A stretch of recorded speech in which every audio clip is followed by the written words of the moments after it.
Repo rate को unchange रखा गया, ये कहीं ना कहीं राहत की बात भी देखी जा सकती है अगर अभी इन्फ्लेशन को देखा जाए तो। लेकिन सर एक और हाईलाइट था इस पॉलिसी का, वो बेसिकली थोड़ी देर के लिए बाजार को थोड़ा कंफ्यूज भी करके गया। वो हाईलाइट था बॉन्ड मार्केट को लेकर के।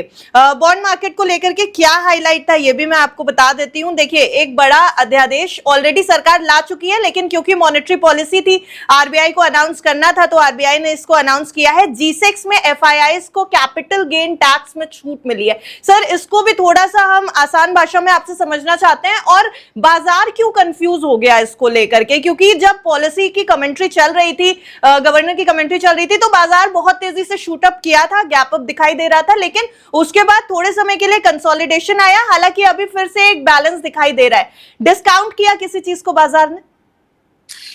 देखिए, पहले टैक्स की बात कर लेते हैं जो आपने पूछा है अर्निमा कि बाजार बीच में कंफ्यूज हुआ। पहले तो मैं ये बता दूं, रिजर्व बैंक ऑफ इंडिया के बॉन्ड्स, इनको G-Secs कहते हैं, गवर्नमेंट सिक्योरिटीज होती हैं।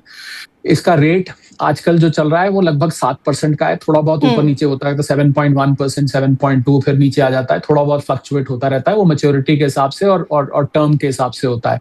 तो इस समय अमेरिका में जो बॉन्ड यील्ड है अर्निमा, वो 4.5% की है। तो भारत में इस पे टैक्स लगता था, दो तरीके का लगता था। एक तो इनको जब बेचा जाता था तो इस पे जो प्रॉफिट होता था उस पे लॉन्ग टर्म कैपिटल गेन लगता था 12.5% का, उसको माफ कर दिया गया है।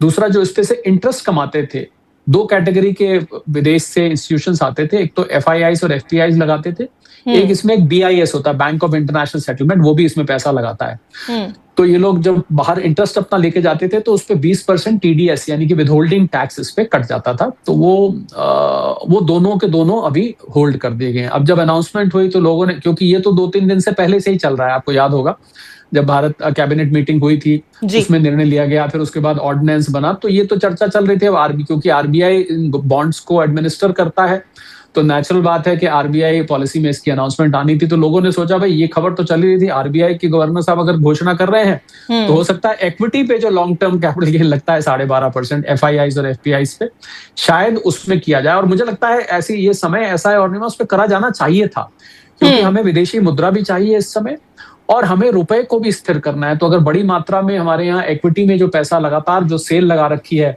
एफआईआईज ने सितंबर 24 से करोल बाग रजौरी गार्डन वाली जो सेल लगा रखी है, मुझे लगता है वो सेल रुक जाती और यहाँ पर आपको फॉरेन कैपिटल फिर से भारत में आता हुआ दिखता।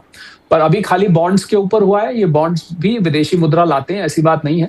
और मैं उम्मीद करता हूँ इस टैक्स की अमेंडमेंट की वजह से कुछ रिजर्व बैंक ऑफ इंडिया के जो G-Sec गवर्नमेंट सिक्योरिटीज है उसमें बॉन्ड्स में निवेश आएगा विदेश से। एक और बदलाव किया गया जो कम लोगों ने नोट किया कि जो एनआरआईज हैं उनके ऊपर लिमिट थी कि वो इक्विटी में कितना ले सकते हैं, उस लिमिट को भी किया गया, हालांकि उसका बहुत माइनर इम्पैक्ट होगा। तो पर जरूरत थी इस समय, अर्निमा मैं इस बात पे जोर देके कह रहा हूँ, जरूरत थी इस समय एफआईआईज और एफपीआईज को लॉन्ग टर्म कैपिटल गेन में राहत देने की, क्योंकि अगर ये 12.5 से घटा के 5% भी कर दिया जाता, पूरा माफ नहीं करते, तो उससे भी मार्केट को एक बहुत बड़ा मैसेज जाता। एक तरफ स्टॉक मार्केट, 3 फायदे होते, एक तरफ स्टॉक मार्केट इस समय आपको 1000-2000 पॉइंट निफ्टी में छलांग आता हुआ दिखता, दूसरी तरफ आपको रुपया स्थिर होता दिखाई देता, तीसरी तरफ हमारे विदेशी मुद्रा भंडार भी हमारे फिर से एक बार भरते हुए दिखते, जिसकी चिंता की वजह से प्रधानमंत्री जी को अपील करनी पड़ी थी, वो 7 अपील जो उन्होंने करी थी। तो खैर एनीवे, हो सकता है आने वाले समय में ऐसी कोई अनाउंसमेंट निकल कर आए, अगर भारत सरकार को या रिजर्व बैंक को ऐसी कोई अंदेशा महसूस होता है, हो सकता है अनाउंसमेंट अभी आ सकती है। This is not the end. Ordinance pass करके आप कभी भी ला सकते हैं, पार्लियामेंट सेशन में नहीं भी आप तब भी ला सकते हैं, बाद में उसको पास करा सकते हैं, इनकम टैक्स एक्ट में अमेंडमेंट की जा सकती है। पर ये एक बदलाव आया। इसमें एक बदलाव और है कि जो एफआईआईज और एफपीआईज और बीआईएस 1 साल से पहले बेच के जाते हैं, उनके ऊपर 30 से 40% टैक्स लगता था, उसमें भी छूट दे दी गई है। तो आप लॉन्ग टर्म बेच रहे हैं, शॉर्ट टर्म बेच रहे हैं, उसका इंटरेस्ट ले जा रहे हैं, सबको कर मुक्त कर दिया गया। ये बहुत बड़ी राहत है जो गवर्नमेंट सिक्योरिटीज में इन्वेस्ट करते हैं। और जो आर्बिट्राज है अमेरिकन ट्रेजरी बॉन्ड्स में और भारत की G-Secs में, वो आर्बिट्राज बढ़ गया है, वहां 4.5% है, हमारे यहाँ 7% है, क्योंकि विदाउट टैक्स हो गया 7% मान लेता हूँ, तो 2.5% के आसपास का आर्बिट्राज हो गया है।